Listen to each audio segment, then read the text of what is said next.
The Iranians have had a religious ruling, a fatwa, against actually developing a nuclear weapon since 2004. That's been in place since 2004. This country, Israel, but they have different objectives than we do. So to put them in the driver's seat of our foreign policy and to let them dictate our foreign policy is a disservice to the American people. গত 28 ফেব্রুয়ারি ইরানের উপর যুক্তরাষ্ট্র ও Israel ন্যাক্কারজনকভাবে হামলা শুরু করে দেশটির সর্বোচ্চ ধর্মীয় নেতা সহ প্রথম সারির 40 জন নেতা হত্যা করেছে। ইরানকে বিনা উস্কানিতে আক্রমণ করে যুদ্ধের আগুন জ্বালিয়েছে পুরো মধ্যপ্রাচ্যে। বলা হচ্ছে এই যুদ্ধের প্রযোজক ইসরায়েল আর বাস্তবায়নকারী যুক্তরাষ্ট্র। যাদেরকে নিয়ে ট্রাম্প প্রশাসন ইরানে আগ্রাসনের ছক কষেছিলেন তারাই জানেন কেন ইরানে হামলা করেছে যুক্তরাষ্ট্র। আর এই প্রথমবারের মতো বিবেকের তাড়নায় মার্কিন প্রশাসনের সর্বোচ্চ পর্যায়ের একজন ইরান যুদ্ধের বিরোধিতা করে পদত্যাগ করেছেন এবং ট্রাম্প প্রশাসনের ইরান যুদ্ধ ও ইসরায়েলের নিকট মার্কিন গোলামি নিয়ে গতকাল হাঁটে হাঁড়ি ভেঙে দিয়েছেন সেই মার্কিন উচ্চপদস্থ কর্মকর্তা। চৌকস মার্কিন সেনা কর্মকর্তা জো কেন্ট গত পরশু পর্যন্ত ছিলেন মার্কিন কেন্দ্রীয় সরকারের জাতীয় সন্ত্রাসবাদ দমন কেন্দ্রের পরিচালক, যিনি ট্রাম্প কর্তৃক সরাসরি নিয়োগ পেয়েছিলেন। গতকাল পদত্যাগের পর তিনি জনপ্রিয় পডকাস্ট টাকলার কার্লসন শোর এক ইন্টারভিউতে মার্কিন গোমর ফাঁস করে দেন। কেন্ট সেখানে একাধিকবার তুলে ধরেছেন যে যুক্তরাষ্ট্র ইরানের বিরুদ্ধে আগ্রাসন চালিয়েছে আসলে নিরাপত্তার স্বার্থে নয়, বরং ইসরায়েলের লবির চাপে ইসরায়েলের স্বার্থ রক্ষা করতে। তিনি স্পষ্ট করে বলেন ইরান পরমাণু অস্ত্র তৈরির কাছাকাছি ছিল না এবং ইরান যুক্তরাষ্ট্রের জন্য কোনো সমূহ হুমকি ছিল না। Because the Israelis were about to do so. So that takes away the argument that there was an imminent threat, as in Iran was planning to attack us immediately. That just simply did not exist.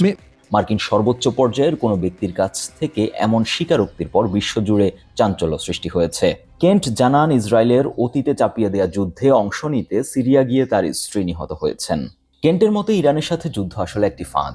এতে সবচেয়ে বেশি লাভবান হচ্ছে চীন, কারণ যুক্তরাষ্ট্রের সামরিক মনোযোগ প্রশান্ত মহাসাগরীয় অঞ্চল থেকে সরে গিয়েছে। তিনি আরও দাবি করেন ইরান থেকে যুক্তরাষ্ট্রের উপর কোনো তাৎক্ষণিক হুমকি ছিল না, বরং ইরানে মার্কিন আগ্রাসনের পদক্ষেপ নেওয়া হয়েছিল ইসরায়েলের স্বার্থ রক্ষায় এবং সম্ভাব্য হামলা ঠেকাতে। এছাড়া একটি চাঞ্চল্যকর স্বীকারোক্তি দেন কেন্ট। ইন্টারভিউতে জো কেন্ট জানিয়েছেন ইরানের কাছে 2004 সাল থেকে সর্বোচ্চ ধর্মীয় নেতার একটি ফতোয়া আছে, যার কারণে ইরান পারমাণবিক অস্ত্র তৈরি করা থেকে বিরত ছিল। কেন্ট দাবি করেন এমন কোনো গোয়েন্দা তথ্য নেই যার ফলে মনে করা হচ্ছে ইরান এই ফতোয়া অমান্য করেছে কিংবা শীঘ্রই এটি বাতিল করতে যাচ্ছে। The Iranians have had a religious ruling, a fatwa, against actually developing a nuclear weapon since 2004. That's been in place since 2004. That's available in the public sphere. But then also we had no intelligence to indicate that that fatwa was being disobeyed or it was on the cusp of being lifted. ইতিপূর্বে যুক্তরাষ্ট্রের জাতীয় নিরাপত্তা পরিচালক তুলসী গ্যাবার্ডও একই ধরনের ইঙ্গিত দিয়েছিলেন। কেন্টের অভিযোগ ইসরায়েলের শীর্ষ পর্যায়ের কর্মকর্তা ও কিছু মিডিয়া ব্যক্তিত্ব যুক্তরাষ্ট্রকে এই যুদ্ধে ঠেলে দিতে চাপ সৃষ্টি করেছিল। ট্রাম্প এই যুদ্ধে যে কারণ দেখাচ্ছে তাকে তিনি ইরাক যুদ্ধের আগে বিভ্রান্তিকর যে তথ্য ছড়ানো হয়েছিল তার সাথে তুলনা করেন, যার ফলে তৎকালীন প্রেসিডেন্ট বুশ দাবি করেছিলেন ইরাকের কাছে উইপন অফ ম্যাস ডিস্ট্রাকশন বা WMD ছিল। আদতে পরে প্রমাণ হয় ইরাকের কাছে এমন কোনো অস্ত্র ছিল না।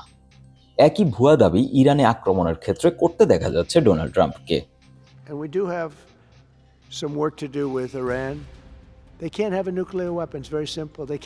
জো কেন্টের মতে ইসরায়েলের লক্ষ্য হতে পারে ইরানকে অস্থিতিশীল করা, যাতে হিজবুল্লাহর মতো শক্তিগুলো দুর্বল হয়ে পড়ে। তবে এর ফলে বৈশ্বিক জ্বালানি বাজার ও যুক্তরাষ্ট্রের স্বার্থ মারাত্মক ঝুঁকিতে পড়ছে বলেও জানান Kent. Israelis are completely fine with Iran slipping into chaos. That means that the Ayatollah and the IRGC can't really threaten them anymore. Hezbollah's money might be cut off in their head.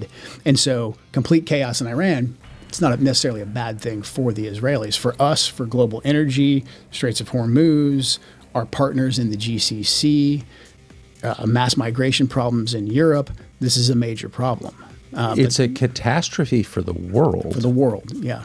জো কেন্টের ব্যক্তিগত ইতিহাস, পেশাগত অভিজ্ঞতা এবং রাজনৈতিক বিশ্লেষণ আমাদেরকে একটি গুরুত্বপূর্ণ প্রশ্নের সামনে দাঁড় করাচ্ছে। যুক্তরাষ্ট্রের প্রেসিডেন্ট ও মার্কিন প্রশাসন আসলেই ইসরায়েলি লবির কাছে কি সত্যি এতটাই অসহায়? যে এই অবেলায় ইসরায়েলি স্বার্থ রক্ষা করতে গিয়ে সারা বিশ্বের অর্থনীতি ও ইরানকে গুঁড়িয়ে দিতে বাধ্য হচ্ছে যুক্তরাষ্ট্র?